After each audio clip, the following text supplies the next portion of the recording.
Então, boa noite. Consegue todos me ouvir? Não? Então, obrigado por terem vindo. O meu nome é Caio Proieto. Eu vim falar hoje sobre as novidades do ASP.NET MVC3, tá certo? Eu trabalho já com desenvolvimento de software já há alguns aninhos. Nos últimos anos tenho trabalhado principalmente com desenvolvimento web, ASP.NET, ASP.NET MVC, jQuery, essas brincadeiras assim. E durante o dia trabalho como consultor da Nova Base, dos clientes em outsourcing da Nova Base. À noite e aos domingos não, aos sábados. Nem eu já chego. Aos sábados e à noite eu dou aula na Ciclo, a empresa que acabou de fazer a apresentação, e no domingo eu durmo, que é para preparar para a semana seguinte. Tá certo? Eu faço parte também de uma coisa chamada Comunidade NetPonto, que é um grupo de pessoas interessadas em desenvolvimento de software, porque são pessoas que querem sempre aprender mais um pouquinho. E nós fazemos várias atividades. Nós temos, por exemplo, uma lista de discussão online no grupo, onde as pessoas podem enviar perguntas, enviar dúvidas, responder perguntas dos outros colegas. É o nosso principal meio de comunicação na internet. E nós fazemos outras coisas também. Nós existimos há quase 2 anos, oficialmente pelo menos. E uma das coisas que a gente costuma fazer, pelo menos uma vez por mês, é uma reunião presencial, onde fazemos apresentações técnicas mais ou menos como essas que vocês assistiram hoje nesse evento do museu. Normalmente fazemos 2 apresentações, e o GIA, que são apresentações feitas por pessoas que são da própria comunidade. Então, qual é a ideia? Bom, eu trabalho com web há bastante tempo. Se calhar estou um bocado afastado da parte de base de dados. E é verdade, né? Você trabalha com uma coisa durante muito tempo, você esquece outras coisas, ou nem chega a estudar outras coisas. E outras pessoas da comunidade, se calhar, já estão a trabalhar todos os dias com base de dados, e podem também trocar experiências. Eu faço uma apresentação daquilo que eu sei, as outras pessoas daquilo que elas sabem, e é sempre jeito. Portanto, se não conhece, se ainda não participa, eu recomendo, tá certo? É de graça, começa por aí, é a sábado de manhã, portanto, não atrapalha nada, e o coffee break é fantástico. Portanto, se a apresentação não for boa, o coffee break vai ser bom, com certeza. Então, agora sério, eu vim falar sobre as principais novidades do ASP.NET MVC, ou pelo menos aquilo que eu consigo colocar em 1 hora, ok? Então, a apresentação que eu preparei é uma introdução muito rápida. Eu tenho pouquinhos slides, eu tenho certeza que vocês gostam de ver código, eu vim aqui para mostrar código mesmo. É Visual Studio 80% do tempo. Tem alguns slides de introdução muito rápida, depois vou, aos poucos, falar sobre cada um dos recursos. Vou começar com um projeto vazio. Olha, as principais novidades aqui são essas, e vamos aumentando o nível conforme a apresentação corre. Vou falar sobre o Razor, não sei se consigo apontar aqui, não consigo apontar. Não tenho laser. Eu vou falar sobre o Razor Video Engine, que é, vamos dizer assim, a novidade maior do ASP.NET MVC3, é a nova linguagem que nós vamos usar para fazer as nossas vias, as nossas páginas. E depois eu vou falar sobre algumas coisinhas menores, rápidas, mas que também vamos usar bastante, que são filtros globais. Vou falar um bocadinho sobre algumas melhorias que aconteceram nas validações. E no final vou fechar com a injeção de dependência, que é um tema um bocado complexo, mas que se calhar em 10 minutos, em 5 minutos, dá para ter uma ideia de como é que funciona isso e o que o ASP.NET MVC3 permite, como é que a gente consegue integrar isso no ASP.NET MVC3. É ambicioso, é um plano ambicioso, mas vamos ver o que vai acontecer, tá bem? Então, para começarmos aqui, o ASP.NET MVC3, não só o 3, mas o ASP.NET MVC como um todo tem sido uma coisa bastante dinâmica. Eles vão lançando versões sempre que eles podem. Eles trabalham um bocadinho, lançam uma versão e dizem assim, olha, deem uma olhada aqui e me digam o que vocês acham. Okay? Eles querem sempre feedback. O código é aberto, você não pode. É aberto, ou seja, o código está disponível, você não pode ir lá alterar, mas está disponível. Então você consegue interagir um bocado com a equipe, mandar sugestões, olha, eu acho que assim, isso deveria funcionar dessa forma, isso deveria funcionar de outra. E no ano passado eles fizeram uma série de releases. Passaram 2, 3 meses, faziam uma release, 2, 3 meses, faziam uma release. E cada versão nova tinha novidades, tinha coisas que quebravam da versão anterior, estava engraçado. Até que eles conseguiram, finalmente em janeiro, lançar a versão final. Okay? Essa versão de janeiro é a versão que vocês podem usar hoje, muita gente deve estar usando hoje. Por curiosidade, quem é que usa ASP.NET MVC aqui? Não, qualquer versão. Ok? Estou impressionado. Depois, agora em abril, eles lançaram uma coisa que eles chamaram de Tools Update. O que é isso? É o que eles chamam de ASP.NET MVC 3.01. Okay? Não foram alterações não houve alterações no motor mesmo do ASP.NET, ou seja, nada interno do MVC. O que mudou foram coisas do Visual Studio. Como é que o Visual Studio interage com o ASP.NET MVC? Novos templates de projeto, novos ecrãs, coisas que têm a ver com o Visual Studio mesmo. Não é obrigatório, portanto, se vocês tiverem a usar a versão final de janeiro, tudo bem. E tudo que eu vou mostrar aqui funciona nessas duas versões, tá certo? E depois, se vocês todos já usam, poderia passar esse slide. Aqui é onde vocês fazem o download do ASP.NET MVC, ok? Se não sabiam, agora já sabem. Mais coisas. Para funcionar com o ASP.NET MVC, precisa de quê? ASP.NET 4, certo? Visual Studio 2008 acabou. Quem aqui usa Visual Studio 2008 ainda aqui? Ok. Tá bem, tá bem. Portanto, infelizmente, para vocês é o ASP.NET MVC 2 por enquanto. Preciso... Preciso do 2010. E, esse é meu último slide. Estão contentes? Eu estou contente. Migração, como é que funciona? Eu posso instalar sem problemas o 3 que não vai afetar nada no meu 2, ok? Ou seja, posso ter as duas versões em paralelo, não há problema. E posso fazer a migração dos projetos com calma quando eu posso, certo? Depois, quero migrar um projeto que eu já tenho. Tenho duas formas. A Microsoft fez uma ferramenta, converte o projeto e ele já está funcionando. Okay? Você faz o download da ferramenta, executa e converte e acabou. Ou então eu posso fazer a migração manual, né? Que aqui é muito fácil. É criar um projeto novo e arrastar as coisas para lá, menos o webconfig. O webconfig é que mudou bastante coisa, portanto você não vai fazer isso. Você vai no seu webconfig velho e vai trazer só aquilo que é seu. A sua connection string, a sua app settings, essas coisas todas, só aquilo que você mudou, você traz para o novo. Ok? Chega os slides então. Vamos lá. Então o Casquinho estou deitado, mas vai correr bem. Então, eu tenho aqui no meu Visual Studio. Tem aqui algumas demos que eu já vou mostrar para vocês. Vou começar agora com a primeira demo, assim, a mais simplesinha, que é o criar um projeto novo. Vocês já usam o MVC? Vai ser um caso aqui, vale? Vou criar um projeto novo ASP.NET MVC 3. Eu acho que vocês conseguem todos enxergar aqui, espelhado, o meu projeto MVC 3. Tá, está? Não sei se vocês lembram das outras versões. Eu tinha vários tipos de templates de projeto aqui nesse mesmo ecrã. Eles mudaram isso, né? E agora tenho mais ecrãs à frente. Assim que eu carregar aqui, ele vai perguntar mais detalhes sobre o projeto. E aqui eu tenho que fazer uma escolha, né? Tem um projeto vazio, tem um projeto internet e um projeto internet. São muito parecidos. O vazio não está vazio, está cheio de coisa lá dentro. Não tem views, mas tem, perdão, não tem controllers, mas já tem algumas views, já tem CSS, tem uma série que eu tenho, tem o JavaScript, tem menos coisas que os outros. O internet é quase vazio, com algumas controllers já criadas, com controle de acesso já programado e já está definido para utilizar a autenticação por forms, que é o que provavelmente você vai usar numa aplicação internet, certo? E o intranet está programado já para você utilizar a autenticação do Windows, você pegar o utilizador da rede, na internet, mais nada, ok? Qualquer um desses projetos que vocês escolherem pode converter no outro, pode mudar, não há problema.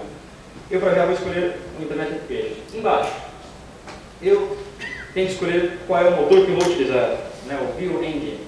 E isso para nós era um bocado transparente na versão anterior, porque nós só usávamos um. Existiam outros, nós sabíamos que podíamos buscar na rua outros, mas a Microsoft só tinha um, só oferecia um. E agora temos uma outra opção. Eu vou para o antigo ainda, só nessa primeira dele, e a partir da segunda nós vamos para o Racer, ok? E lá embaixo, se eu conseguir chegar no ok, está lá. Então, não sei se você já conhece tudo do MVC, não preciso explicar o que é uma controller, ainda bem.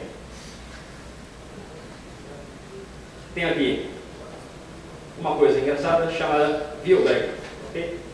Vocês no ASP.NET MVC 2 e 1 tinha uma coisa, ainda tem aqui, chamado BioData, que é o quê? É um dicionário, né? E esse dicionário permite comunicar, permite enviar dados daqui da controller para a Vue. Então eu posso colocar aqui uma coisa, por exemplo, né? O nome da pessoa é a Maria. E lá está. Então eu vou passar uma informação qualquer no dicionário. E agora eu tenho o ViewBag. Esse ViewBag, no fundo, é só um atalho para aquilo que está no BioData. Ou seja, os dois estão olhando para a mesma coleção na memória.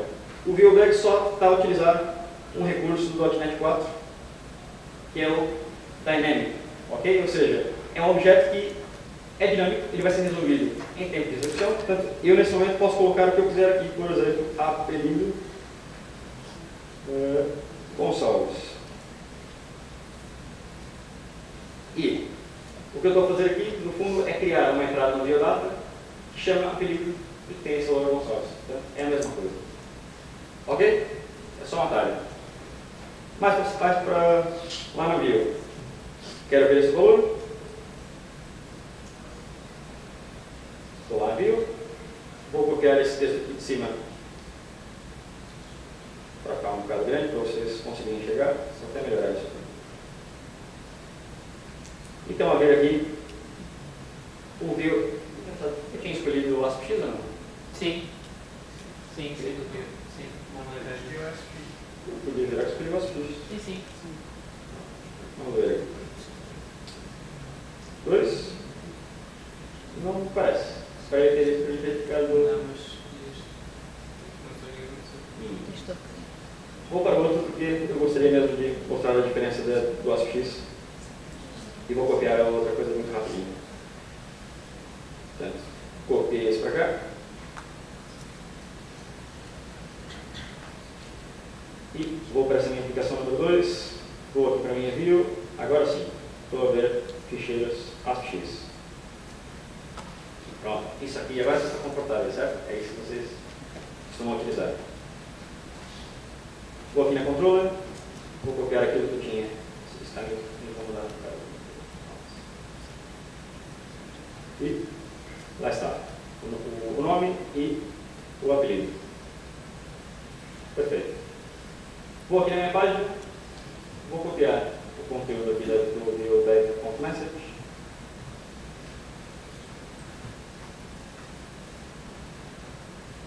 Também é H1.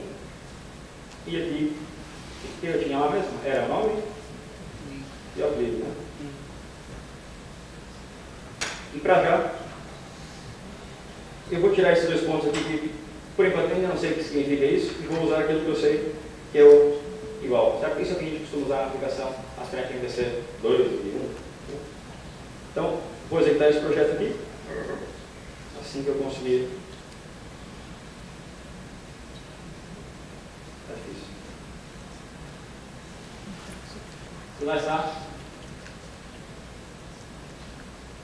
O projeto que vocês conhecem. Está mostrando o nome, está mostrando o Gonçalves, normal. Já o template continua igual, continua com a mesma cara, nada mudou. E eu aqui podia usar o biodata, daria no mesmo. Ops. Certo? E tudo bem. Continua a funcionar. Agora, vamos brincar um pouquinho, né? Vamos complicar isso um pouquinho. Isso aqui é um valor que está estático, é um valor que eu digitei agora. Vamos supor que isso é um valor que vem na base de dados e que esse é um valor introduzido por um utilizador que eu não sei quando, não sei quem foi. Né? Então, para já, faz de conta aqui que o apelido está ali numa base de dados. Está ali numa base de dados, pode vir qualquer coisa. Pode vir texto, pode vir HTML, pode vir JavaScript, pode vir aquilo que foi inserido na base de dados. Né? Então, vamos supor que na base de dados tem alguma coisa desse tipo aqui. Ups.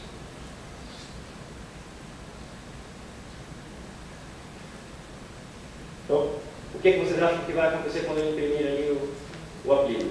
Funciona? Não funciona? HTML. Já HTML é JavaScript, mas vocês percebem a ideia.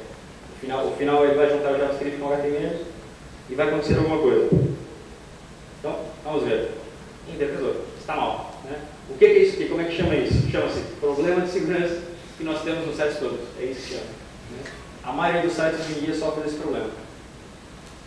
Por quê? Porque o programador esperto não tomou cuidado de, bom, esse valor vem da base de dados, eu não sei o que é que pode estar lá dentro, então o que eu tenho que fazer aqui? Tem que garantir que os caracteres que o HTML percebe, que ele converta para texto e funcione como texto, certo? Então, isso resolve o meu problema de segurança, mas resolve o meu problema de segurança só aqui. Então, ele agora já não vai mostrar o alerta, tudo bem. Qual é o problema disso? Eu tenho que repetir isso para tudo. Tem que repetir isso para toda vez que eu for colocar algum texto na minha view. Eu faço isso sempre? Cara, eu tento. às vezes passa, às vezes as pessoas esquecem. E depois, tem um outro problema, que é um bocado mais difícil de ler. Quanto mais código a gente tem aqui, mais complicado fica de ler. Então, isso na atribuição de valor, quando sacas da base de dados pai, fazes um passo antes, certo? É o correto? Poderia fazer, mas mesmo assim, eu tenho que fazer sempre, né? Toda vez que eu estou indo na base de dados e trazer. Então faz um layer na base. Faz um layer na base de dados, faz para o layer todo isso. Você está dizendo para guardar na base de dados já com o encode? Ou quando sacas da base de dados, sacas sem encode. Tudo bem, mas mesmo assim, eu posso não ter que colocar na view, mas vou ter que, cada vez que eu estou trazendo a base de dados, assumindo que eu não estou usando nada automático para trazer a base de dados, como a gente framework, nada disso, eu vou ter que fazer um passo ali de encode, né? Objeto com propriedade igual a encode. Objeto com propriedade igual a encode. Se calhar não é um pouquinho menos doloroso, mas é só um pouquinho. Né? Pronto. Então, o que a Microsoft fez na versão nova do ASP.NET? Criou um gajo chamado 2 pontos. E o 2 pontos faz o quê? Faz a mesma coisa que do lá em cima. Portanto, o 2 pontos equivale ao igual já com o HTML em code. Qual é a recomendação da Microsoft então agora? Esquece que já existia um igual. Usa os 2 pontos para sempre agora. Né? Quando é que eu vou querer usar o igual, se calhar? Quando eu quiser mesmo mostrar um HTML que está dentro da base de dados, e aí tudo bem. Embora existam outras maneiras, eu já vou mostrar como é que faz. Portanto, nesse caso, o 2 pontos acaba por ter o mesmo efeito e não deixa o HTML executar, o script, ou sei lá o que for, que vem da base de dados. Perceberam a ideia? Isso é uma novidade do ASP.NET 4, não tem nada a ver com o MVC. Vale para o performance, vale para o MVC. É uma coisa mesmo interna do ASP.NET que vem na versão 4. Ok. Portanto, já consegui mostrar um bocadinho do ASP.NET normal. Vamos agora para o Razor, que é um pouquinho mais interessante. Então, vou para a aplicação 1, que já estava como deve ser. Vocês perceberam que a diferença está só aqui. Quando eu criei uma aplicação nova, selecionar o tal do Razor, certo? E o que esse Razor faz é modificar um bocadinho a forma como a gente trabalha ali. Portanto, cada vez agora que vocês quiserem mostrar alguma coisa na view, vocês não vão utilizar mais nem os 2 pontos, nem o sinal de menor, porcentagem, qualquer coisa e fechar. Qual é a questão? Eles precisavam só de uma forma de saber onde começa o HTML e onde termina o HTML, onde começa o C# e onde termina o C#. E conseguiriam fazer isso com esse arroba. Portanto, sempre que eles encontram um arroba, eles falam, opa, se calhar isso aqui já é C#, já não é HTML. Assim que eles encontram uma tag HTML, deixou de ser C#, passou a ser HTML de novo. Portanto, é muito fácil mudar de contexto dessa forma. Tudo bem? Esse arroba está a fazer a mesma coisa que os 2 pontos, ou seja, está a fazer o encode também. Não preciso me preocupar mais com isso. Certo? Aqui, ele abriu um trecho de código, arroba, chavetas. O que aconteceu aqui? Eu estou em código C#. Eu posso colocar aqui var, nome, Maria. É uma variável normal, está a funcionar. Ok? Posso colocar if, qualquer coisa, igual a outra coisa. Ou seja, estou em código C#, posso programar à vontade. Tudo bem. Vou lá na minha controller, vou colocar uma outra coisa aqui. Espero que eu esteja na controller certa, não, acho que sim. Vou verificar antes disso. Peraí, estou. Meu velho, ponto. Nome, Maria. Ok. E aqui, ao invés de mostrar isso, vou mostrar lá o nome. Tudo bem? Está funcionando. Parece bem. Agora vamos complicar um pouquinho. Imagina que eu quero exibir o nome, mas também quero exibir aqui, depois, o apelido, por exemplo, Gonçalves. Consegue perceber a diferença ali? Tem uma parte cinzenta e tem uma parte que já não está cinzenta. Será que ele vai entender o Gonçalves como código ou será que ele vai entender o Gonçalves como um texto? Consegue perceber? Ele é bastante inteligente. Ele consegue perceber onde termina o código, ou melhor, 99% das vezes ele consegue perceber plano muda. Eu vou mostrar as exceções agora, tá bem? Vamos complicar um pouquinho mais então. Aqui embaixo. Ups.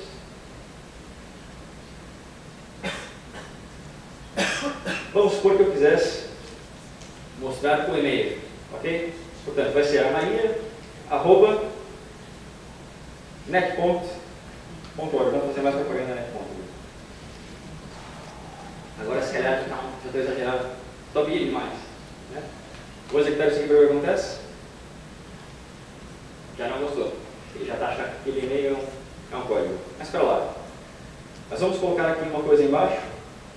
Ao invés de fazer desse jeito aqui, vou escrever mesmo o e-mail. O meu e-mail. Se eu conseguir chegar aqui. Sozinho. Ele já não parece estar reclamando. Certo? Então, só para conseguir funcionar, vou tirar isso aqui temporariamente. Já volto a colocar. O e-mail sozinho ele já conseguiu perceber. Ele olha, bom, não parece um código, parece mesmo. Ele tem uma regular expression que ele está validando ali. Ah, isso tem cara de e-mail, é mesmo um e-mail. Então, eu aqui já não consigo, ele já está achando que isso é um código, não está deixando funcionar. Para esses casos excepcionais, eu tenho uma solução. Duas rows, né? Duas rows, vocês usam isso em qualquer linguagem. Quero colocar uma aspas dentro de uma string. Aspas. Né? Você já usa isso. Quero colocar uma barra invertida dentro de uma string. 2 barras. Faria sentido que fossem 2 arrobas, certo? Então, está lá aquilo que veio da base de dados, né? E o controle. Mais ou menos? Ok. Vamos complicar mais um pouquinho. Vamos supor que eu quisesse aqui exibir o site da Maria, que vai ser http alguma coisa, ponto, net, ponto, pode ser só assim, .com. Agora, se calhar, eu estou a exagerar mesmo. Né? Então, o que eu quero que ele faça ali é que ele substitua o biobag.nome pelo nome que veio da base de dados. Mas o resto não tem, o resto é texto. Certo? Vai funcionar? Não? Será? Não gostou? Estou aqui demais também do motor ali. Como é que eu resolvo isso? Não é com duas arrobas agora. O que eu quero dizer para ele é assim, olha, isso aqui é código. O resto não é código. Então, está fácil. Coloca aqui um parênteses e coloca aqui um outro parênteses. Agora já está melhor. Certo? Ele olha para isso, ó, bom, tem uma arroba e um parênteses, portanto, eu vou considerar o que está dentro do parênteses como código. E o resto? O resto, eu interpreto como texto mesmo. E aí funcionou. Está fácil? Certo? Muito simplesinho. Perceberam que eu só precisei saber usar uma arroba e um parênteses ali no meio? Não tenho mais aqueles sinais de menor, maior. No começo é um bocado difícil. Eu resisti muito de vocês, se calhar a maioria de vocês vai resistir um bocado, mas depois que você acostuma, você não quer voltar mais para a classe. É muito simples. O que mais? Vamos complicar mais um pouquinho. Bom, eu agora gostei aqui do nome da Maria, está muito bem, mas eu quero repetir aqui umas 5 vezes. Como é que eu faço Quero um repeater. Onde é que está o repeater? Nossa, como é que é você? Chama-se for, né? Tá lá, for. Vocês sabem fazer um for, acho eu.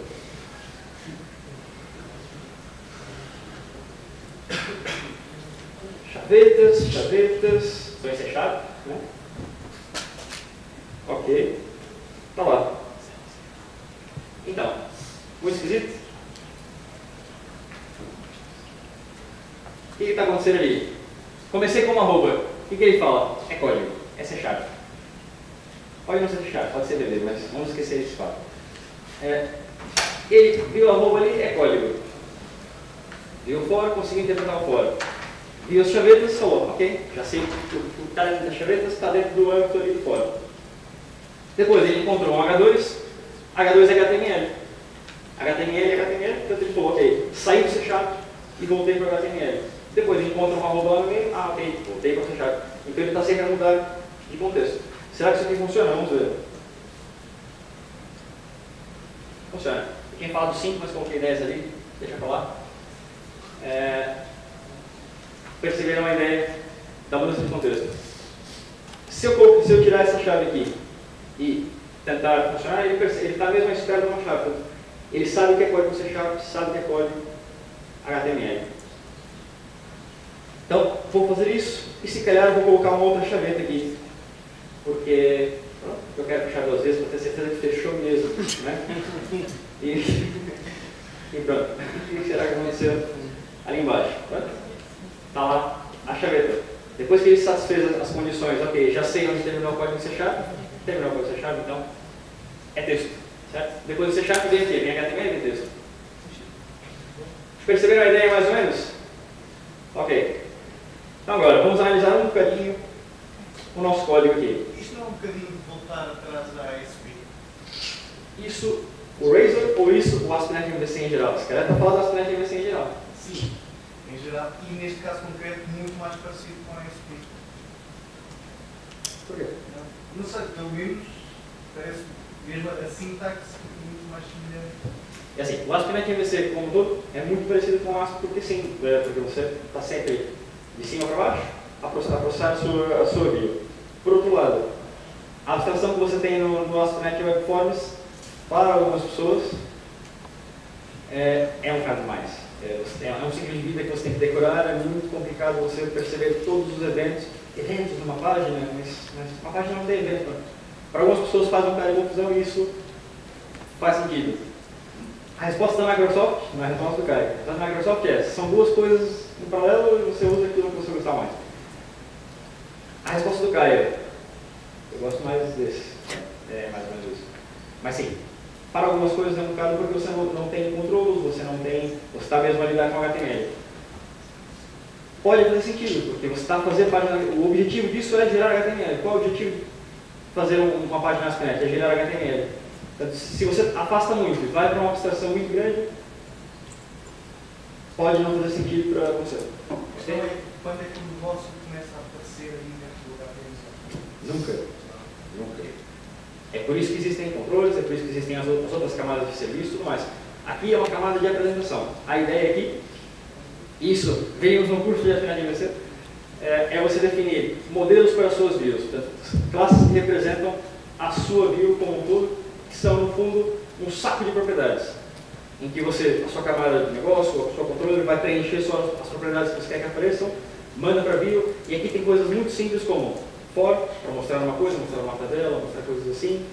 A lógica que está aqui é isso, assim, não vai ficar muito mais complexo do que isso. While, for, coisas assim, mas para mostrar coisas que já vieram dar controle para você, prontas para mostrar. Você aqui não vai na base de dados, você não... nada. É receber uma coleção de alguma coisa e processar aquilo. Imprimir numa tabela, imprimir numa div, imprimir em algum sítio. Isso é um bocado repescar o XSL, mas de uma forma... Não tens outras É um XSL, eu acho que muito mais simples. Eu adoro XSL e acho que isto é fantástico. Sim. Para já tens camadas diferentes, depois podes reutilizar as tuas classes em qualquer sítio. Depois isto é a camada de apresentação. Sim, acho que é fantástico. Pronto. Agora, já pegamos mais ou menos o jeito do Razor. Ainda vamos continuar um bocadinho no Razor, mas quero analisar um bocado aqui a minha estrutura. As controllers continuam iguais, né, daquilo que vocês viram do ASP.NET MVC 2.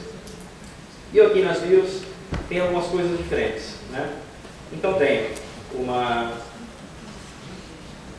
coisa qualquer aí, CSHTML. Né? O que é que CSHTML? É mesmo o que diz o nome. É C# com HTML. É uma mistura de C# com HTML, que é o conteúdo da página, de verdade. Então a extensão ASPX continua a funcionar aqui. Se eu criar um ficheiro ASPX e programar como eu estou acostumado, funciona. Eles funcionam em paralelo, eu já tenho uma demonstração sobre isso. E agora tem umas páginas novas. Portanto, About e Index são aquelas minhas views normais que vocês viram naqueles menus ali de cima, igualzinho acontece no projeto ASP.NET MVC 2. Lá embaixo tem umas coisas diferentes. Tem um underscore view start e tem um underscore layout. Então, o underscore layout, alguém arrisca dizer o que é? É a nossa antiga master page. né, que eles resolveram chamar de layout page. Para quê? É diferente. Né? E o nosso viewStart.cshtml é uma página muito especial que é executada no início da minha requisição, ou seja, é bem no início da requisição, é um pouquinho depois, mas o ponto aqui é antes de chegar na minha view, ou seja, antes dele chegar no index, ele vai primeiro passar pelo viewStart. E para que serve esse viewStart? O que eu posso fazer? Posso fazer qualquer coisa que eu queira aplicar em todas as views, certo? Imagina que eu quero um template ou uma coisa qualquer que eu queira que sirva para todas, não quero ir página a página aplicar aquilo. É no viewStart que eu faço, certo? Então, se eu abrir o viewStart, o que está dizendo lá dentro? Está dizendo que a minha layout page é um caminho qualquer para tal master page. Né? E essa propriedade, layout page, é uma propriedade que cada view do Razor tem para dizer onde é que ele vai buscar a master page para trabalhar. E se eu for na minha layout page, ver o código, é um código muito parecido com aquele que nós estávamos a fazer, com as arrobas, né? A utilizar os VioBags e tudo mais, a utilizar os helpers que existem no nosso MPC que vocês já conhecem. A diferença é que está usando uma arroba na frente, que é para imprimir o valor. Certo? Nada de extraordinário. Aqui embaixo tem a div e tudo mais, a aplicação, está tudo a funcionar como deveria. E aqui tem a tag principal, que é o agora mostra a página. Okay? Esse comando que está dizendo o quê? Agora mostra o conteúdo da página que você quer mostrar. Isso aqui é a master page. Então, na master page, o que nós fazemos no nosso MVC2? Nós criamos lá aqueles placeholders. Né? E depois implementamos vários placeholders lá dentro das páginas. Aqui, o conteúdo que nós colocamos aqui, portanto, início e fim. Só para vocês perceberem a ideia. Percebe que o conteúdo que está aparecendo aqui é aquilo que está na minha página index. Certo? Então, se eu vier aqui, começo logo com o for. Estão a perceber a ideia? Mais ou menos? Ok.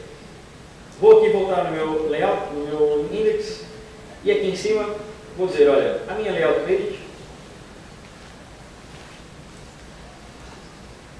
está vazia, ok? Cancelei o layout page. O que aconteceu? Eu fiquei sem a master page. É uma forma de eu fugir aqui do viewStart. O viewStart vai lá, executa, define a master page. E eu digo, não, quem manda aqui sou eu, vazio. E eu não tenho mais master page. Nesse caso aqui eu poderia fazer o quê? Poderia trocar, né? Essa página é uma página especial, eu quero que ela use uma outra master page. E eu troco também. Certo? Mais ou menos? E para finalizar aqui a brincadeira com o Razor, vou aqui na minha layout page e vou aqui em cima, ao invés de ter um título bonito como esse aqui, eu vou apagar isso aqui e vou usar um comando bonito que é o render section e chamar título da página. Ok? O que é que faz o render section? É o nosso placeholder antigo do ASP.NET MVC2, ok? 2.1. Eu aqui estou dizendo, eu quero mostrar nesse pedaço, nesse trecho, um pedaço de uma seção chamada título da página. E essa seção é um placeholder que está na página que está usando a master page, ok? Vamos ver se eu consigo fazer entender. Vou executar a página agora, e ele vai reclamar e vai dizer assim, olha, estou a tentar executar a index e não consigo achar onde é que está o título da página. Falta você definir isso lá na index.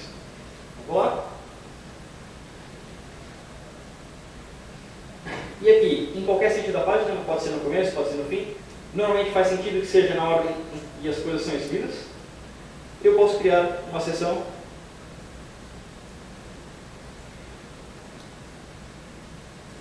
título da página. E isso aqui não tem nada a ver. Vou aqui colocar o título.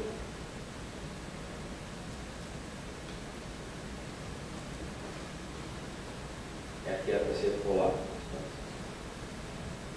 Esse código dessa seção não tem nada a ver com o resto do código da página. ele vai ser mostrado no sítio em que a master page quer. Certo? Ele está aí no meio para definir a sessão, quando ele está no final, quando ele está no início. Então, quando eu executo a minha página, ele executou lá em cima e colocou o título. Mas se eu chegar na minha master page e trocar, e o render section já não é mais aqui, passa a ser lá embaixo, né? Depois do principal. Tudo continua a funcionar na mesma, só que vai passar lá para baixo. Perceberam a ideia? É assim que funciona master page no Raven. Também é super fácil. Lembra do placeholder, agora viraram sections. Muito bem. Vou passar então para a próxima demonstração. Estou vendo que tem só 15 minutos, meu Deus. Eu aqui, nessa outra demonstração, tenho um site muito simples,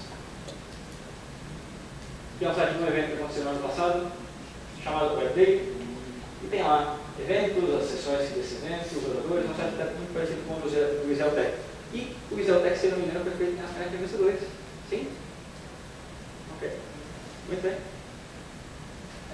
E aqui tem uma coisa de registro. Né? Tem aqui um registro, pode se registrar, primeiro nome, último nome, né? O e-mail, o outro e-mail e os comentários. Se esse site deve funcionar, está funcionando. Obrigado, estou registrado, já posso ir para o evento. Fantástico. Agora, vamos ver como é que está essa controller, como é que foi programado. Não é esse projeto que eu queria.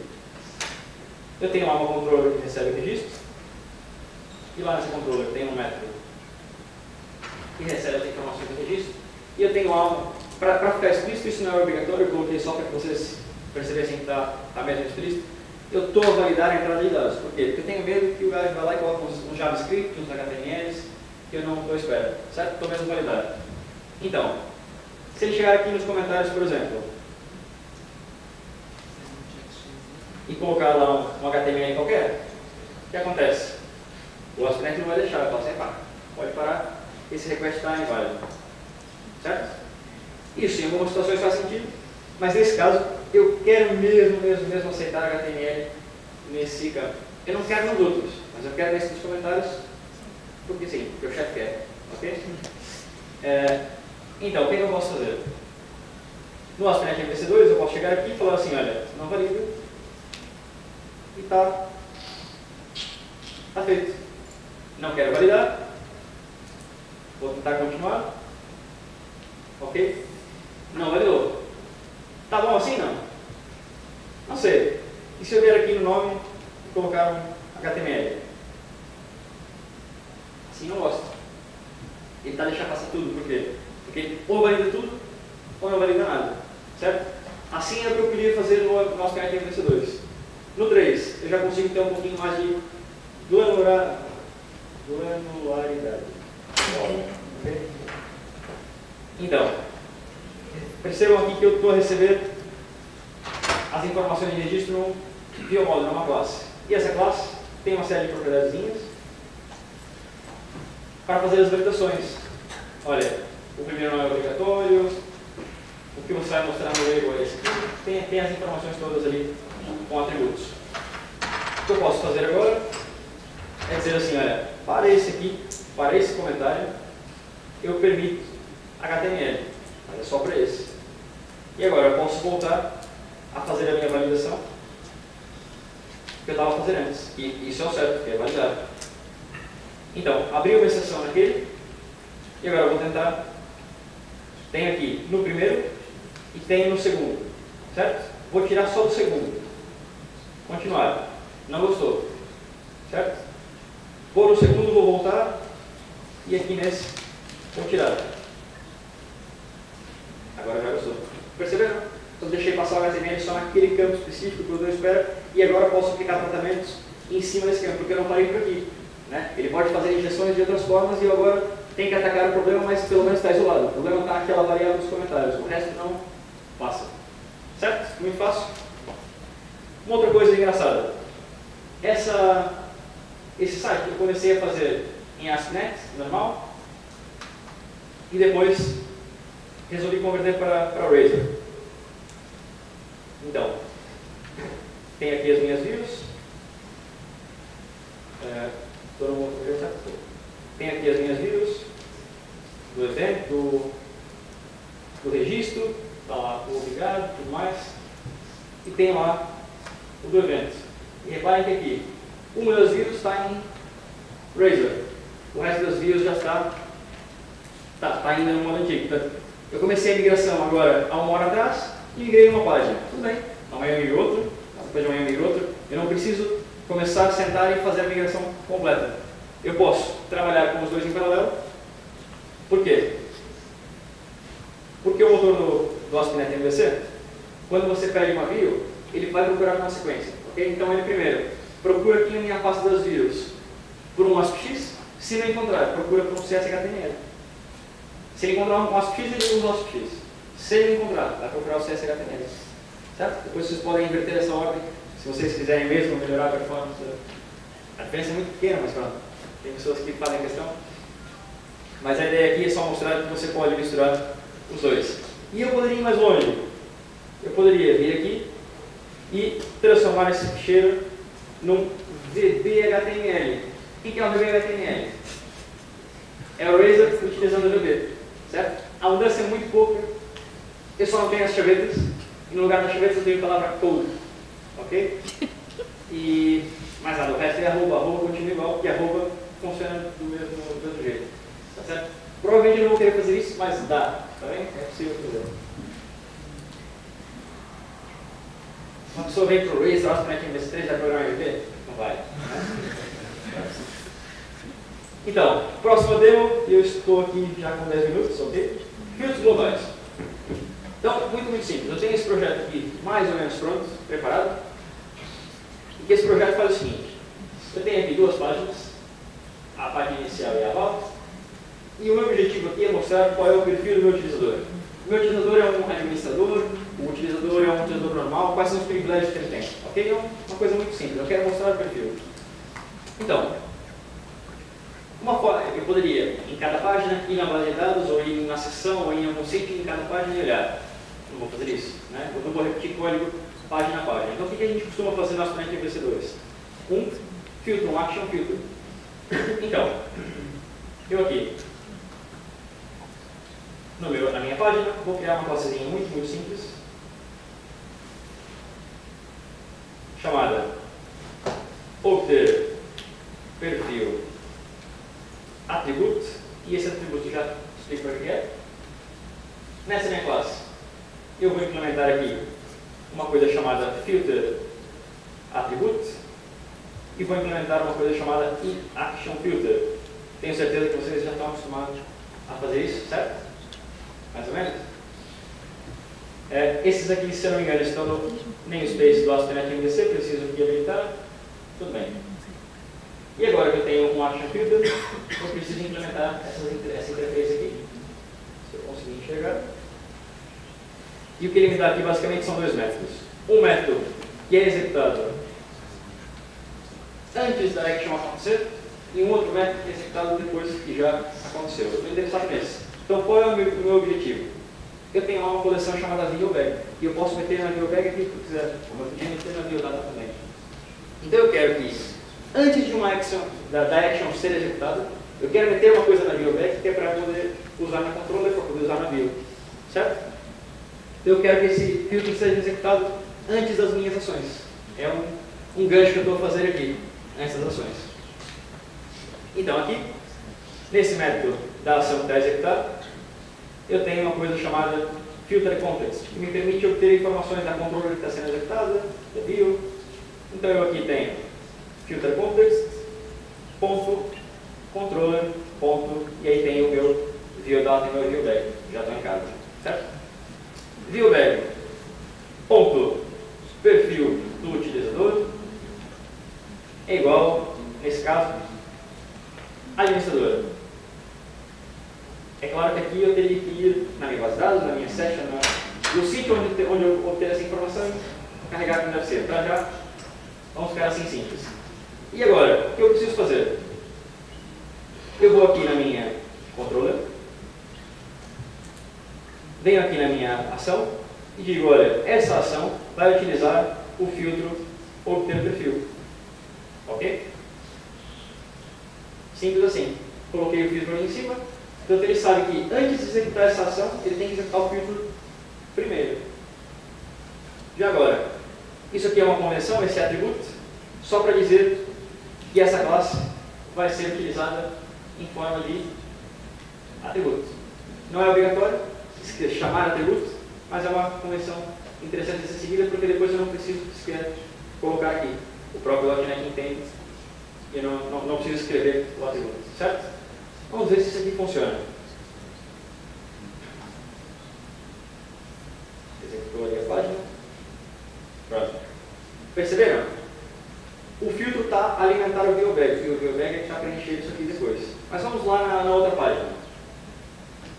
Ah, a outra já não funcionou. Por quê? Fácil.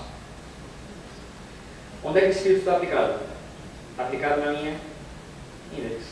Se eu for ali embaixo e colocar ali também no about, esse calhar já funciona. Agora sim.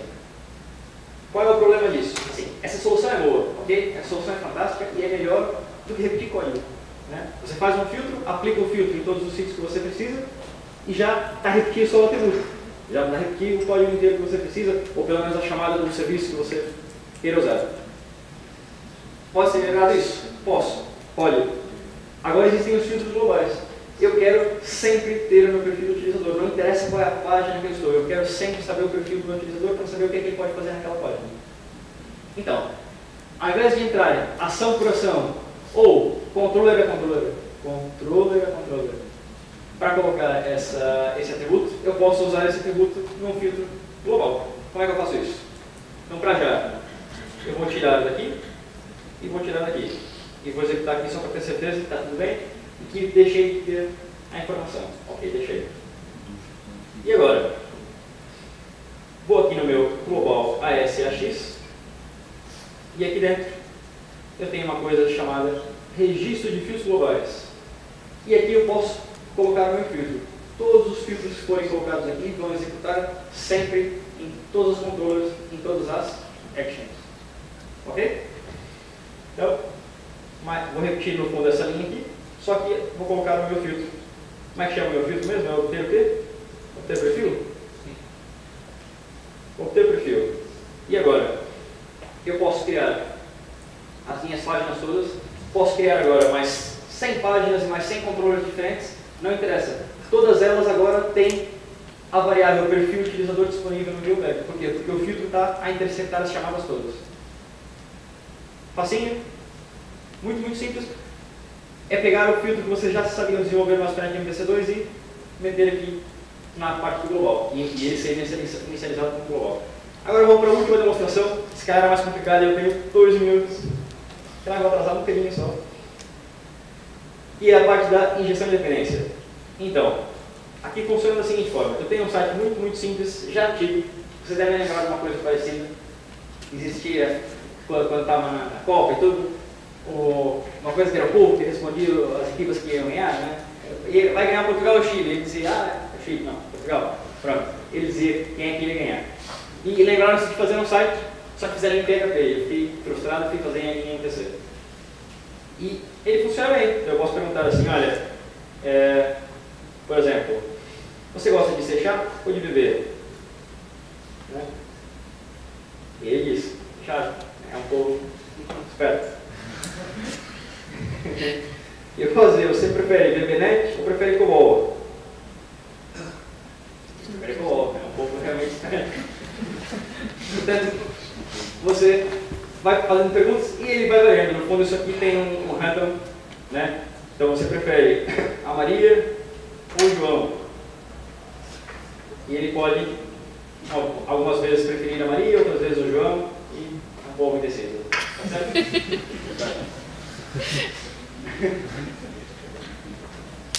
Como é que está funcionando isso? Eu tenho aqui, para ser muito criativo, o polvo controller. E o polvo controller tem o quê? Tem um código muito, muito simples. Primeiro ele valida se você fez a pergunta como deveria ser, se colocou a resposta como ele está à espera. tem lá um serviço do povo. O serviço pode ser web service, pode ser aquilo que vocês conseguirem imaginar. Envia as duas opções para o serviço e depois o serviço devolve uma resposta daquilo que o povo acha, certo? E ele depois manda para a bio a resposta e é assim que a brincadeira acontece. Ok.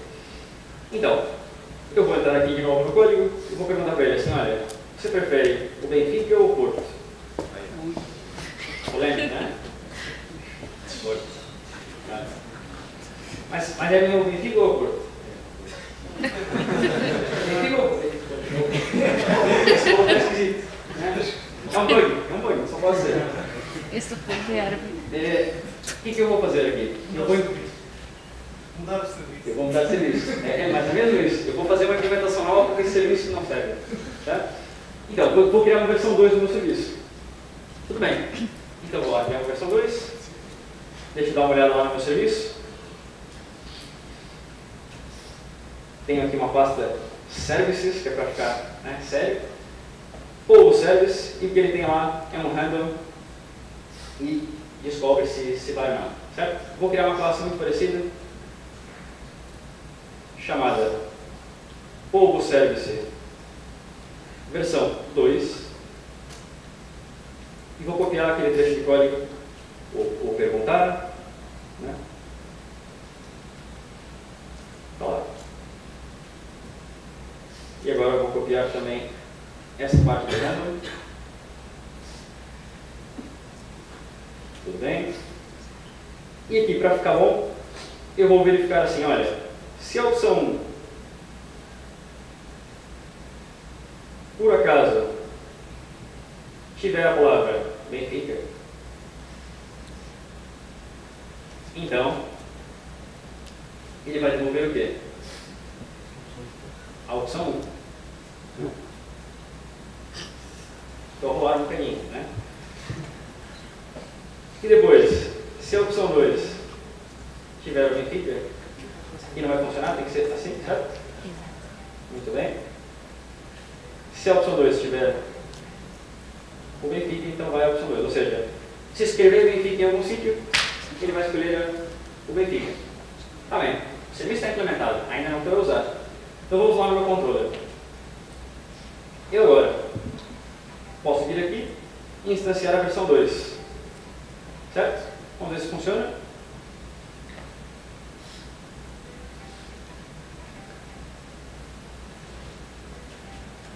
Benfica? Parece que sim, né? Você gosta do Porto ou do Benfica? Ok. E prefere o Guimarães ou o Benfica? E pronto. Parece que está funcionando o nosso serviço. Tudo bem. Eu poderia parar por aqui. Certo? O serviço já está funcionando, tudo bem, mas sou um bocado exigente. E eu estou olhando esse código e estou vendo assim, o galera está me instanciando o serviço dentro da controller. Onde é que você quer aprender a programar? Né? Perdão. O que acontece? Eu depois vou querer criar um teste unitário, porque eu crio o teste unitário, vocês também, certo? Sim. Eu vou querer criar um teste unitário para a minha controller e não vou conseguir testar a controller sem testar o serviço ao mesmo tempo. Ok? Estão ligadas de uma forma muito forte que eu não consigo separar. Qual é a solução normalmente utilizada? Existem agora 10 soluções diferentes para fazer isso. Qual é a mais comum? É fácil. É tentar abstrair isso aqui para uma interface. Essa classe aqui, assim como a outra, vai implementar uma interface. Essa interface vai ter um método que os dois vão partilhar, que vai ser o método perguntar.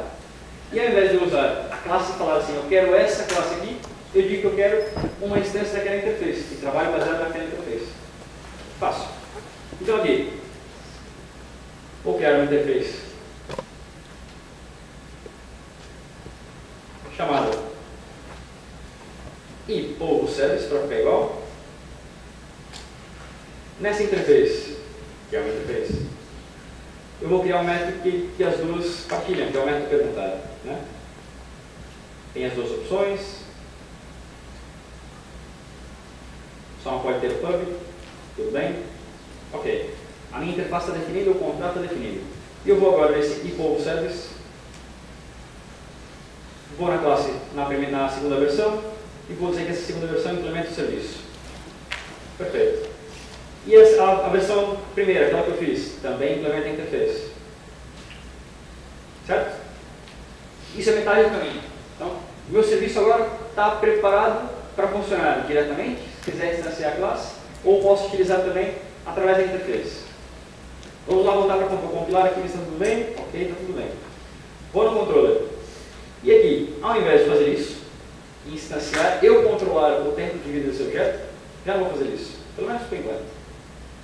Vou aqui em cima e vou criar aqui um construtor. Não funcionou? Tudo bem. Esse exercício está novo. Ou o controller.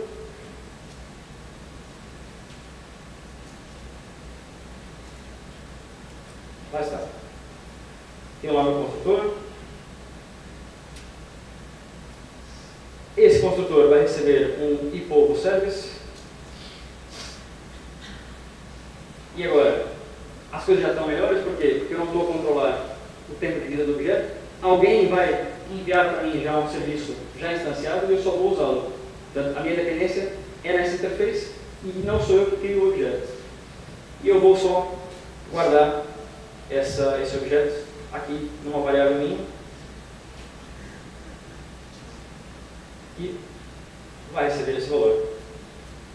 E claro que tem aqui colocar o disco para funcionar. Então, é uma mudança muito simples. Eu deixei de fazer a instância de instanciar aquele objeto e estou agora a receber a instância por aqui. Quem é responsável por instanciar isso aqui? Eu estou a fazer a controller, não estou interessado. A única coisa que eu estou interessado é alguém vai ter que passar um ePogo controller para aquilo funcionar. Pode ser a versão 1, pode ser a versão 2. Os dois vão funcionar porque os dois implementam a mesma interface. Certo? Tudo bem. Então agora, teoricamente, isso aqui deveria funcionar. Né? Vamos executar isso aqui. Está lá. Aí aquele creme que vocês de vez em quando vêm. Né? Eu também. Ele está reclamando por quê? Quem é que cria a instância dos controllers? Sou eu? Não. É o ASP.NET. O ASP.NET está a tentar instanciar a nossa polvo controller para poder então executar a action que nós queremos. E ele está reclamando porque está dizendo assim, não funciona. Eu não faço a menor ideia do que você quer que eu faça ali no ePogo controller. Tudo bem? Basicamente é isso que está acontecendo. E é por isso que não funciona.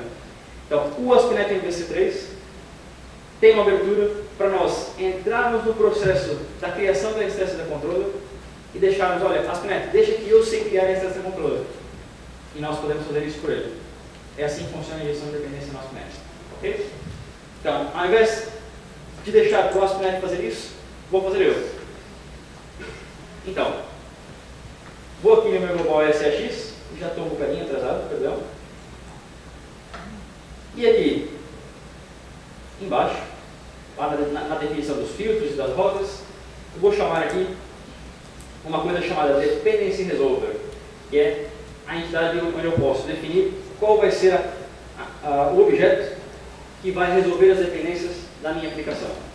E aqui, o que é que ele está à espera? Ele está à espera que eu faça um objeto que implemente a interface e Dependency Resolver. Só isso. Eu preciso criar uma classe, essa minha classe tem que implementar essa interface, e nessa minha classe eu vou poder controlar a instância dos objetos que eu vou precisar. Certo? Então é fácil. Eu vou colocar o nome de uma classe que eu ainda não criei, mas vou criar, que vai ser o meu Dependency Resolver. Certo?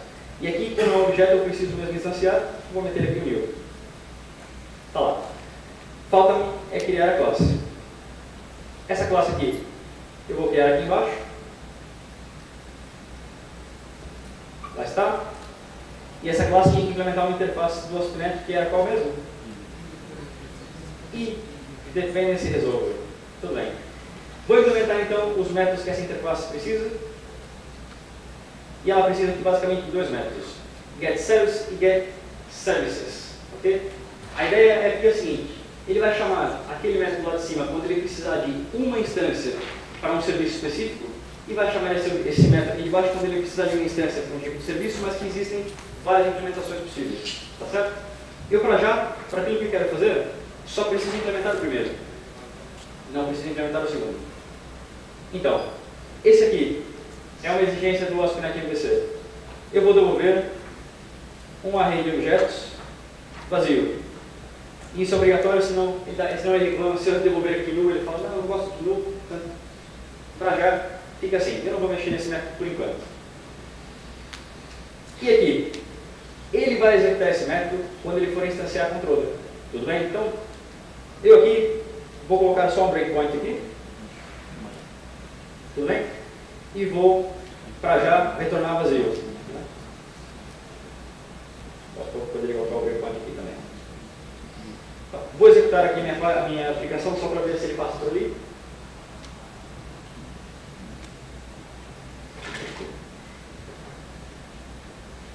Ok, passou. Então, o que é que ele está à espera? Ele passou para mim aqui um service type. O fato dele ter chamado esse método significa o quê? Que ele está querendo instanciar alguma coisa. Eu ainda não sei o que é, mas ele está querendo instanciar alguma coisa. Eu aqui no service type consigo ver. Ele nesse momento está à procura do eController factory. Eu não sei instanciar o eController factory. Vou continuar. Quando eu continuo, o que acontece? O ASP.NET se encarrega de instanciar. Se eu não sei, retorno vazio e deixo o ASP.NET tratar daquilo. O próximo. Agora ele está no eController activator. Também não conheço esse cara. Continua. E agora?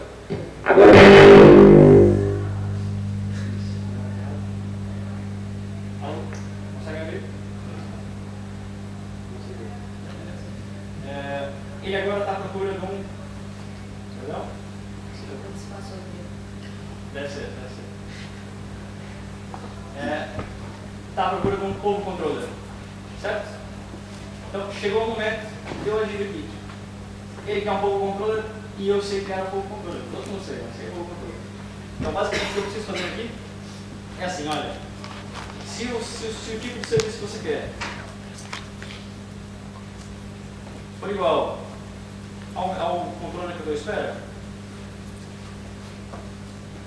então, eu vou fornecer para você uma instância do povo controller. Então, eu vou criar aqui, né? Povo controller igual a new povo controller. Só que o povo controller precisa do tal do serviço. Então, não há problema. Eu aqui crio o serviço.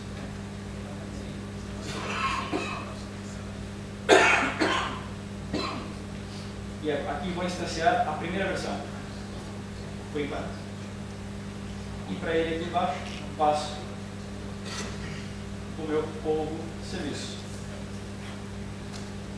Certo? Então, basicamente, o que nós estamos a fazer aqui? Estamos a instanciar o serviço que nós queremos e estamos a instanciar nossos controles a passar o serviço que nós queremos. E no final, devolvemos a controller que nós queremos. O que nós estamos a fazer aqui é muito simples, é só interceptar o momento em que ele vai instanciar as coisas e só quando ele quer instanciar aquela controller específica, eu sei que tem uma dependência e eu conheço a dependência e eu quero que seja um serviço específico, então eu vou entrar nesse processo e vou instanciar. Todo o resto eu vou deixar para o ASP.NET. As outras controllers e tudo que eu não conheço, o ASP.NET é que tem que dar um jeito de instanciar. Certo? Então eu vou executar isso aqui. E agora, ele já não reclama. Apesar do serviço não ter um construtor padrão, a minha controller, se vocês forem olhar aqui, ele precisa do iPhone service que está passado por ali. Certo? E agora, posso vir aqui e posso perguntar, olha, verifica o porto.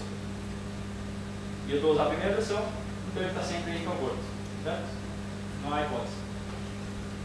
Agora, eu quero trocar de versão. O que eu faço? Mexo na aplicação inteira? Não.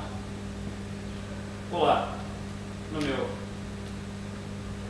container de gestão de dependência, no sítio onde eu estou gerindo as dependências e troco a versão. Agora eu estou usando a V2. Pronto. Então vamos lá perguntar para ele de novo. Verifica o porto. E agora ele já gosta do verifica. Qual é a ideia aqui? Eu agora estou trabalhando como um controller. Mas eu poderia ter 20 controllers. E as 20 controllers poderiam usar o mesmo serviço. E eu aqui só vou trocar o serviço num sítio. Num único sítio. Mais nada. Percebe a ideia? Eu não tenho que ir em 20 controllers a trocar, e a trocar os views, a trocar as coisas todas. Isso é uma coisa complexa, eu sei. Isso já está disponível, vocês podem depois repensar sobre isso, mas a ideia de injeção de dependência básica é essa. O próximo nível, eu vou mostrar muito rapidamente, não é para... Eu também não quero atrasar muito mais. O próximo nível é utilizar containers de injeção de dependência a sério. Existem vários. E no fundo é um lugar onde você configura. Olha, quando alguém precisar desse serviço, entrega isso aqui. Quando alguém precisar disso, entrega isso aqui. E não só, você consegue controlar tempo de vida. Quando alguém precisar de um serviço durante o request, você entrega esse. Mas olha, só cria um por cada request. Não cria um cada vez que alguém precisar. Ou então, olha, eu quero criar uma instância desse objeto para a aplicação inteira. Se 20 controllers pedirem o mesmo objeto, você entrega aquele mesmo objeto. Ou seja, só vou ter um objeto na aplicação toda. Então, quem faz isso para você? Você poderia fazer isso manualmente. Aquela classe que eu fiz, se eu quisesse adicionar mais serviços, era mais. É o CIF, e funciona. Dá mais trabalho. Já existem coisas que fazem isso para nós, que são os containers. Eu aqui tenho um exemplo que utiliza um container chamado Autopack. E esse Autopack é um container que é gratuito, é código aberto. E por que eu escolhi o Autopack? Existem muitos. Não gostaram do Autopack, eu escolhi outro. O Autopack é gratuito, eu posso usar na minha aplicação. E eu só escolhi o Autopack por um motivo muito simples. Ele já está totalmente preparado para o nosso NetBeans V3. Enquanto a maioria dos outros, eu ainda tenho que criar aquela classe que vocês viram. E naquela classe, ao invés de eu fazer aqueles ifs todos, eu vou lá e chamo outro container e digo assim, olha o container, trata isso para mim. Eu tenho que fazer esse passo a mais. O Autopack já tem essa classe feita, já traz isso. É a grande vantagem para mim do Autopack. Então, eu aqui tenho aquela mesma estrutura. Na minha controller, eu continuo a receber o serviço aqui no construtor, certo? Igual. Lá no meu Global SAX, o que é que eu tenho? Eu tenho lá o código do Autopack. Portanto, é um código razoavelmente simples, que basicamente eu vou fazer assim. Cria um container do Autopack, e nesse container eu vou meter as combinações todas. Para esse você entrega esse, para esse você entrega esse, para esse você entrega esse. Depois faço a primeira combinação que é, olha, quando alguém precisar de um ePovo Service, você vai entregar um Povo Service. E aqui, se eu quisesse trocar para a versão 2, metia V2 aqui.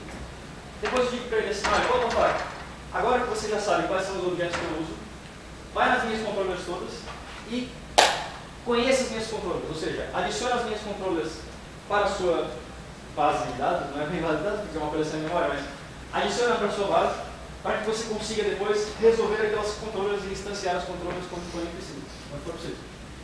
E aqui embaixo, eu estou a chamar o Dependency Resolver na mesma, ok? Só que ao invés de criar uma classe minha, que implementa a interface, a Dependency Resolver e tudo mais, eu estou usando a classe do Autopack. E essa classe já veio com o dentro, não preciso fazer mais nada. Portanto, qual é o meu trabalho? É usar o Autopack. É escrever esse código e depois fazer uma coisa muito difícil chamada Ctrl+C, Ctrl+V.